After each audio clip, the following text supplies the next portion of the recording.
تو بظاہر وہ فیصلہ تو آئین کے مطابق ہی نظر آتا ہے، لیکن اس فیصلے کے جو سیاسی اثرات ہیں اور اس کے جو پولیٹیکل ڈائنامکس ہیں، اس کے نتیجے میں جو عوام الناس ہیں ان کی رول آف لاء پر جو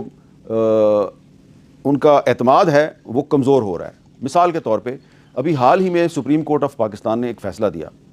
اور فیصلہ یہ تھا کہ جو مخصوص نشستوں کے کیس میں ایک پشاور ہائی کورٹ نے کافی عرصہ پہلے فیصلہ دیا تھا، اس کو جو پچھلی سپریم کورٹ تھی، یعنی کہ 26ویں آئینی ترمیم سے پہلے والی جو سپریم کورٹ تھی،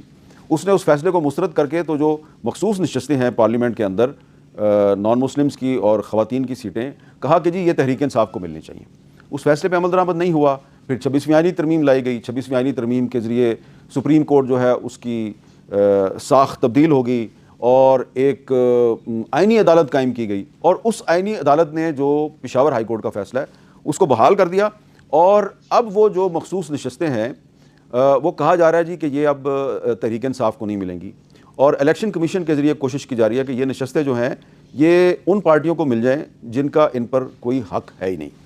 یہ کون سی پارٹیاں ہیں؟ یعنی کہ جو تحریک انصاف کی نشستیں ہیں یہ کن پارٹیوں کو ملیں گی؟ مسلم لیگ نون کو ملیں گی، پیپلز پارٹی کو ملیں گی، JUIF کو ملیں گی، کوئی ANP کو بھی مل سکتی ہے، کچھ اور چھوٹی پارٹیاں ان کو بھی مل سکتی ہے۔ یہ صرف ایک سیاسی اور قانونی پہلو نہیں، ایک اخلاقی پہلو بھی ہے کہ اگر سپریم کورٹ کہتی ہے جی کہ یہ جو مخصوص نشستیں ہیں یہ جناب تحریک انصاف کو نہیں مل سکتی، تحریک انصاف تو ایک پارٹی نہیں ہے، اس نے تو تحریک انصاف کے ٹکٹ پہ اس کے امیدواروں نے الیکشن ہی نہیں لڑا، یہ تو پہلے سنی اتحاد کونسل میں چلے گئے تھے، پھر واپس یہ کہتے ہیں جی کہ ہم تحریک انصاف ہیں۔ تو سب جانتے ہیں کہ 8 فروری 2024 کا الیکشن کن حالات میں ہوا تھا اور کیا صورتحال تھی، تو وہ صورتحال سب کے سامنے ہے۔ اس کی وجہ سے تحریک انصاف جو ہے وہ کبھی سنی اتحاد کونسل میں جا رہی تھی، کبھی کچھ کر رہی تھی، کبھی کچھ کر رہی تھی، ان کی لیڈرشپ جو ہے اس سے درست فیصلے نہیں ہو سکے۔ چلیں مان لیا جی کہ ان مخصوص نشستوں پہ تحریک انصاف کا کوئی رائٹ نہیں ہے، تو پھر یہ نشستیں جو ہیں یہ خالی رکھی جائیں۔ تو کیا یہ ضروری ہے کہ جن پارٹیوں کا حق نہیں ہے ان نشستوں پہ، جن پارٹیوں کی جو نمبرز گیم ہے وہ ان مخصوص نشستوں پہ میچ نہیں کرتی، ان کو یہ نشستیں نہیں ملنی چاہیے، نہ ہی ان کو لینی چاہیے، تو ان کو کیوں دی جا رہی ہیں؟ صاف نظر آتا ہے کہ حکومت ان نشستوں کے ذریعے 2/3 اکثریت حاصل کر کے تو آئینی ترامیم کا اختیار حاصل کرنا چاہتی ہے، اور آئینی ترامیم کا اختیار حاصل کر کے پھر وہ ویسی ہی آئینی ترامیم کرے گی جیسی کہ 26ویں آئینی ترمیم ہوئی تھی۔ تو یہ جو ایک سپریم کورٹ کا فیصلہ آیا ہے، چلیں اس حد تک تو مان لیا کہ تحریک انصاف کی جو لیڈرشپ ہے وہ کوئی صحیح فیصلہ نہیں کر سکی، تو ان کا ان نشستوں پہ کوئی رائٹ نہیں ہے۔ تو اگر ان کا رائٹ نہیں ہے تو کیا مسلم لیگ نون کا اور پیپلز پارٹی کا اور JUIF کا کوئی رائٹ ہے؟ میرا خیال ہے کہ ان کا بھی کوئی رائٹ نہیں ہے، اور ان کو بھی یہ نشستیں نہیں لینی چاہیے، لیکن وہ لیں گے۔ تو یہ جو معاملہ ہے اس سے پاکستان میں آئین، قانون اور عدالتوں پہ لوگوں کا اعتماد بری طرح مجروح ہوا ہے، جو کہ اچھی بات نہیں ہے۔ اور اس کے ساتھ ہی اس سپریم کورٹ کا جو فیصلہ آیا اس کے بعد آپ نے دیکھا کہ حکومت جو ہے اس نے قومی اسمبلی کے کچھ ایسے ممبرز جو ہیں ان کے ساتھ ہاتھ ملا لیا، ان کو اپنی صفوں میں شامل کر لیا، جنہوں نے 8 فروری 2024 کے الیکشن سے پہلے قرآن پر حلف دے کر قسم کھائی کہ جی وہ عمران خان کے نام پر جو ووٹ لے رہے ہیں تو کامیابی حاصل کرنے کے بعد وہ اپنی وفاداری تبدیل نہیں کریں گے۔ ایسا پہلے بھی ہو چکا ہے اور اب دوبارہ ہوا ہے۔ ابھی پچھلے دنوں وزیر اعظم صاحب نے اپوزیشن کے رہنماؤں سے، گوہر خان سے، اسد قیصر سے اسمبلی میں ہاتھ ملایا اور ان کو مذاکرات کی دعوت دی۔ خیال تھا کہ یہ اچھی بات ہے اور یہ آپس میں ملیں گے تو بات چیت کے ذریعے اپنے معاملات حل کرنے کی کوشش کریں گے۔ لیکن کیا ہوا اس کے بعد جو ایک تحریک انصاف کے ووٹوں سے الیکٹ ہونے والا ایک MNA ہے، میں ان کا نام نہیں لیتا ان صاحب کا، جن کے قرآن پر حلف کی ویڈیو بھی موجود ہے،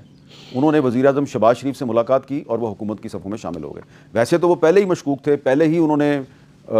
حکومت کو ووٹ دینا شروع کر دیا تھا، لیکن اب باقاعدہ جو ہے وہ شامل ہو گئے ہیں، حکومت میں، مسلم لیگ نون میں شامل ہو گئے ہیں۔ تو یہاں پہ ایک سوال پیدا ہوتا ہے کہ یہ جو اسلامی جمہوریہ پاکستان ہے، یہاں پر جب کوئی سیاستدان جو کہ پارلیمنٹ کا ممبر ہے اس کی ایک ویڈیو موجود ہو جس میں وہ قرآن پر ہاتھ رکھ کے حلف دے رہا ہے کہ جناب میں جو ہے وہ جس پارٹی کے ووٹوں سے یا جس سیاستدان کے نام پہ ووٹوں سے میں الیکٹ ہو رہا ہوں میں اس کے ساتھ دغا بازی نہیں کروں گا، اور پھر وہ اس کو دغا دے دیتا ہے، تو اس آدمی کے خلاف الیکشن کمیشن آف پاکستان کوئی کارروائی نہیں کرتی، لیکن اپوزیشن کے ان MNAs کے خلاف اور ایم پی ایز کے خلاف کارروائی کی جاتی ہے جو کہ حکومت کے دباؤ میں آ کے اپنی سیاسی وفاداری تبدیل کرنے کے لیے تیار نہیں ہیں۔ اب یہ بات میں اس لیے نہیں کر رہا کہ جناب میرے خیال میں تحریک انصاف کے ساتھ بڑی زیادتی ہو رہی ہے، اس لیے کہ تحریک انصاف تو خود ہی اپنے ساتھ زیادتی کی جا رہی ہے۔ آپ تحریک انصاف کے جو بہت سے رہنما ہیں ان کے بیانات دیکھیں، ایک دوسرے کے خلاف بیانات دیتے ہیں، ایک دوسرے پہ چارج شیٹ لگاتے ہیں۔ بچے کو پتا ہے کہ حکومت جو ہے وہ تحریک انصاف کے مختلف رہنماؤں کو آپس میں لڑانا چاہتی ہے۔ ناظرین کرام، ویڈیو ملاحظہ فرمائی آپ نے، حامد میر صاحب ہمارے مایہ ناز صحافی ہیں اور اندر کی بات کرتے ہیں، دل دکھتا ہے ان کا تو پھر بات یہ کرتے ہیں۔ ان کو ہر دور میں جو ہے وہ طعن و تشنیع کا جو ہے وہ مرکز بھی بنایا گیا، ان پر کافی حملے بھی ہوئے، لیکن سچ بولنا انہوں نے نہیں چھوڑا۔ ناظرین کرام، آپ نے جس طرح دیکھا کہ انہوں نے